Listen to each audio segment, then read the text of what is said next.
لیکن جو اسٹرینتھ نماز دیتی ہے، دعا دیتی ہے، اس کا مقابلہ ہی کوئی نہیں. یہ تو آپ سب نے فیل کیا ہوگا اپنی لائفز میں. تو اس لیے you are under our eyes and glorify the praises of your lord when you get up from sleep. یعنی نماز ادا کرو، اللہ تعالیٰ سے مدد مانگو. اب دیکھیے حفاظت کی بات ہے. کون ہے جو رسک میں ڈالتا ہے اپنے آپ کو اللہ کی حفاظت سے؟ الحفیظ، اللہ حفاظت کرتا ہے. اب ہم اپنے آپ کو رسک میں ڈالتے ہیں کیسے؟ صحیح مسلم کی حدیث ہے whoever prays fajr is under the protection of Allah, so do not fall short with regard to the rights of Allah. اللہ کے رائٹس ہیں، نماز اللہ کا رائٹ ہے. we are bound by rights in this world. کوئی بندہ مجھے یہ ثابت کر دے میرے کوئی رائٹس نہیں ہے، میری کوئی رسپانسبلٹیز نہیں ہے، میں دنیا میں صرف انجوائے کرنے آیا ہوں. نہ پیرنٹس کے کوئی رائٹس ہیں، نہ ماں باپ، نہ فیملی کے کوئی رائٹس ہیں، نہ ہسبینڈ کے رائٹس ہیں، نہ وائف کے رائٹس ہیں. میں غیر ذمہ دار ہوں، میں نے بس انجوائے کرنا ہے بیٹھ کے. دنیا میں جب ہم باؤنڈ ہیں سرٹن رائٹس کے ساتھ، تو اللہ کے بھی کچھ رائٹس ہیں، اور وہ رائٹ یہ نماز ادا کرو. تو جو کوئی فجر نہیں پڑھتا تو پھر سوچ لیں اس کا کاؤنٹر ویو یہ ہے. اگر بات یہ کہ اللہ کی پروٹیکشن میں آ جاتا ہے، جو نہیں پڑھتا پھر وہ رسک کرتا ہے اس پروٹیکشن کو. اوکے، تو فجر جو ہے وہ ہمیں پروٹیکشن میں ڈالتی ہے اللہ تعالیٰ کی. پھر اللہ تعالیٰ کا ایک نام ہے المؤمن. المؤمن کا مطلب ہے دی گرانٹر آف سیکورٹی، سیکیور کرنے والی ذات. اور جب ہم سیکیور کرنے والی ذات سے انسیکیور ہو جائیں تو پھر اس سے بڑی بدقسمتی اور کیا ہے. جب بچے کو مار پڑے یا جب بچے کو ٹھوکر لگے تو وہ ماں کے پہلو میں جا کے آپ نے دیکھا ہوگا سیکیورٹی لیتا ہے، ماں کے دامن میں جا کر وہ حفاظت لیتا ہے، اسے سیکیورٹی فیل ہوتی ہے ماں کو گلے لگا کے. پیرنٹس کتنی بڑی نعمتیں ہیں کہ نہیں ہیں. ہمیں جس طرح پیرنٹس سمجھ سکتے ہیں دنیا میں اور کوئی نہیں سمجھ سکتا. جیسے آج سے کچھ سال پہلے ایک بھائی تھا، اس سے بات ہو رہی تھی، تو اس نے کہا کہ علی بھائی میرے یہ مسئلے ہیں، لیکن آپ مجھے ڈر ہے آپ جج کریں گے مجھے. میں نے کہا نہیں، آپ کھل کے بیان کریں، کھل کے بتائیں. بہرحال وہ بتاتا گیا، ہم سنتے گئے، میں سنتا گیا. تو بعد میں نے اسے کچھ کام ڈاؤن کیا، کچھ ایڈوائس کی، تو وہ اتنا حیران ہوا، کہتا آپ نے مجھے جج ہی نہیں کیا. تو میں نے کہا سوچو میں مخلوق ہوں، اگر میں نے جج نہیں کیا تو اللہ تعالیٰ انفائنائٹ ٹائمز، یعنی تم اللہ سے ڈرتے ہو، اللہ سے بات شیئر کرتے ہوئے ڈرتے ہو. انسان تمہیں جج نہیں کر رہا، اگر تمہارا دوست اچھا ہے وہ تمہیں جج نہیں کر رہا، تو اس دوست کا خالق کون ہے؟ اللہ تعالیٰ ہے. تو المؤمن، سیکیورٹی کہاں سے لینی ہے؟ اللہ سے لینی ہے. کس کے دامن میں جا کے آپ نے چھپنا ہے؟ اللہ کے دامن میں جا کے چھپنا ہے. اللہ کی حفاظت سب سے بڑی حفاظت ہے. اور پھر اللہ کا یہ ایٹریبیوٹ الوکیل. الوکیل کا مطلب وکالت کرنے والا نہیں ہے، الوکیل کا مطلب ہے ڈسپوزر آف افیئرز، افیئرز کو ڈسپوز کرنے والا. ہر چیز اس کی اجازت سے ہوتی ہے، خاص حکمت کے مطابق. اس کے پیچھے انفائنائٹ وزڈم ہے جو ہیومن بینگز انڈرسٹینڈ نہیں کر سکتے. ڈسپوزر آف افیئرز. جس بندے کا اللہ پہ یہ بلیف آ جائے کہ سارے کے سارے افیئرز اس کے کنٹرول میں ہیں، میرا کوئی کچھ نہیں بگاڑ سکتا. اگر اللہ اجازت دیں گے تو شاید کوئی تکلیف آ جائے، نہیں دیں گے تو پوری فوج میرے خلاف لڑنے آ جائے، میرا کچھ نہیں بگاڑ سکتی. خالد بن ولید کی مثال آپ کے سامنے ہے. صحابہ کہتے ہیں کہ وہ صف اول میں ہوتے تھے، اپنا گھوڑا دوڑا رہے ہوتے تھے، اور وہ شخص شہید نہیں ہوا.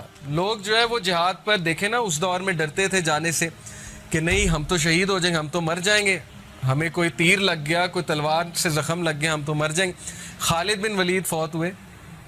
خالد بن ولید کہتے ہیں کہ میرے جسم میں ایک بھی جگہ نہیں جہاں سوارڈ کا نشان، زخم کا نشان نہیں ہے، لیکن دیکھو میں عام آدمی کی طرح مر رہا ہوں.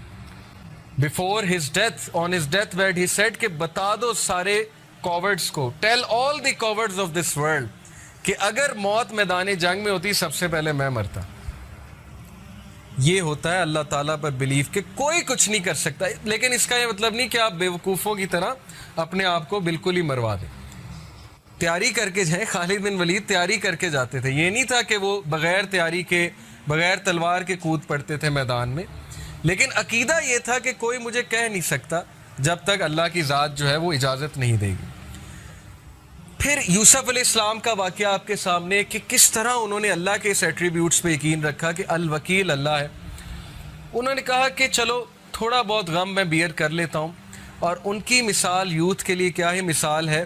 He chose going to jail rather than committing the sin. He had the choice کہ جب انہیں سن کی آفر ہوئی He could have committed sin. But انہی کے الفاظ قرآن میں ہے کہ یا ربی جیل میرے لیے بہتر ہے اس سے بہتر کہ میں آپ کی ڈس اوبیڈینس کروں. اور اللہ تعالیٰ نے پھر عزت کیا دی کہ he became the king of the Egypt, پہلے منسٹر آف فائنانس اور پھر ultimately king of the Egypt. تو یہ مثالیں کہانیاں نہیں ہیں, یہ مثالیں ریئل لائف جو ہے ہمارے لیے ایگزامپلس ہیں جو ہمارے ڈیلی زندگی کے میٹرز میں اپلائی ہوتی ہیں, لوگوں سے ڈیل کرتے ہوئے اپلائی ہوتی ہیں, رشتہ داروں سے ڈیل کرتے ہوئے اپلائی ہوتی ہیں, ورک پلیس پہ اپلائی ہوتی ہیں. ورک پلیس پہ کتنی ہراسمنٹ ہوتی ہے, ورک پلیس پہ جو ہے وہ کتنا بلی کیا جاتا ہے, ورک پلیس میں کتنی سازشیں ہوتی ہیں, پالیٹکس ہوتی ہیں. لیکن اگر آپ محنتی ہیں, آپ کمپیٹنٹ ہیں اور آپ اللہ سے ڈرنے والے ہیں, کوئی آپ کا کچھ نہیں بگاڑ سکتا. اللہ آپ کو عزت ہی دے گا, آپ اوپر ہی اوپر جائیں گے. تو کسی سے ڈرنے کی کوئی ضرورت نہیں. لیکن ظاہر ہے کہ ایک بار بندہ ہراس ہو, بلی ہو, تو اس کے خلاف ایکشن لینا چاہیے. اس کا یہ مطلب نہیں کہ آپ ایکشن ہی نہ لو. تو دیٹ از الوکیل فار یو, کہ ہی از دی ڈسپوزر آف افیئرز. ہر چیز اس کی اجازت سے ہوتی ہے. الودود, الودود کا مطلب صرف دی لونگ نہیں ہے. الودود کا مطلب ہے وہ ذات جو انکنڈیشنل لو کرتی ہے. ہم دنیا میں کنڈیشنلی چلتے ہیں ہر ایک کے ساتھ. یہ بات آپ مانیں یا نہ مانیں کہ کوئی نہ کوئی یوز ایسوسیٹ ہوتا ہے کسی سے دل لگانے کا یا کسی سے دوستی کرنے کا. اگر کوئی یوز نہیں تو یہ یوز ہے کہ مجھے اس کی کمپنی چاہیے, مجھے اس کی ضرورت ہے, یہ بھی ایک یوز ہے. تو اللہ تعالیٰ کی ذات وہ ہستی ہے جو انسان سے انکنڈیشنل محبت کرتی ہے. یعنی تم ڈس اوبے کرو گے تب بھی محبت ہے, اور تم اوبے کرو گے تب بھی محبت ہے. نان مسلم سے بھی محبت ہے. اسی لیے تو میسج بھیجا, ورنہ تو کوئی غیر ذمہ دار ٹیچر ہوتا اور کہتا بھاڑ میں جائیں نالائق اسٹوڈنٹ, میرا ان سے کیا لینا دینا. کچھ ٹیچرز ایسے ہوتے ہیں نا, وہ کہتے ہیں بیک بینچر ٹھیک ہے, فیل ہوتے ہیں تو ہوئے, مجھے کیا. تو دس از ہاؤ لائف از ڈیسائنڈ, کہ اللہ نے انبیاء کو بھیجا, ہمیں سمجھ دی کہ یہ بھی میرے بندے ہیں, ان کو جا کر بتاؤ کہ ٹروتھ کیا ہے, حق کیا ہے, سچ کیا ہے. تو یہ ہے اللہ کا انکنڈیشنل لو. اللہ نان مسلم کو بھی رزق دیتا ہے اور دبا کے دیتا ہے اگر وہ محنت کرے. ایسی ہستی کے لیے ٹائم نہ نکالنا, یہ پھر انسان کا بہت بڑا لاس ہے. اینڈ دین دس ایٹریبیوٹ, یہ ایک آیت میں آپ کے سامنے رکھتا ہوں.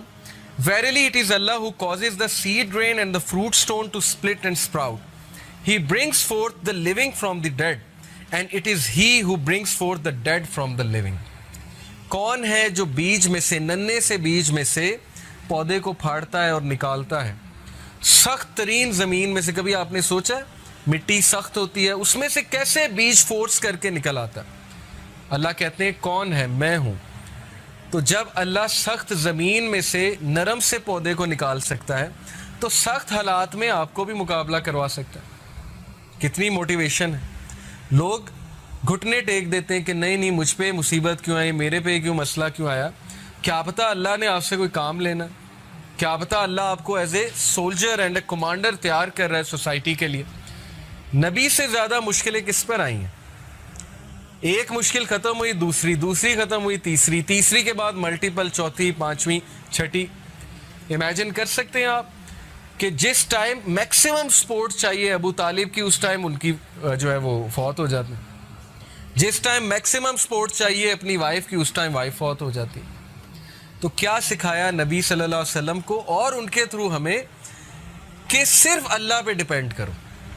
اللہ کی ذات رہے گی, کانسٹنٹ ہے. باقی ماں باپ ہیں, وہ انہوں نے بھی چلے جانا ہے ایک دن, ہر کسی نے چلے جانا ہے ایک دن. لیکن اللہ کے ساتھ معاملہ ٹھیک ہے تو پھر اللہ ماں باپ کے ساتھ بھی ملائے گا ایک دن, اور اللہ تعالیٰ دنیا میں بھی اچھی زندگی دے گا. تو یہ مثالیں ہمارے لیے کہ ڈرو نہیں. ہم جب پودے کو نکال دیتے ہیں سخت زمین سے, تو ہم تمہیں بھی نکال دیں گے کسی ڈیفیکلٹ سچویشن سے. اور پھر یہ دو ایٹریبیوٹس اللہ کے, العفو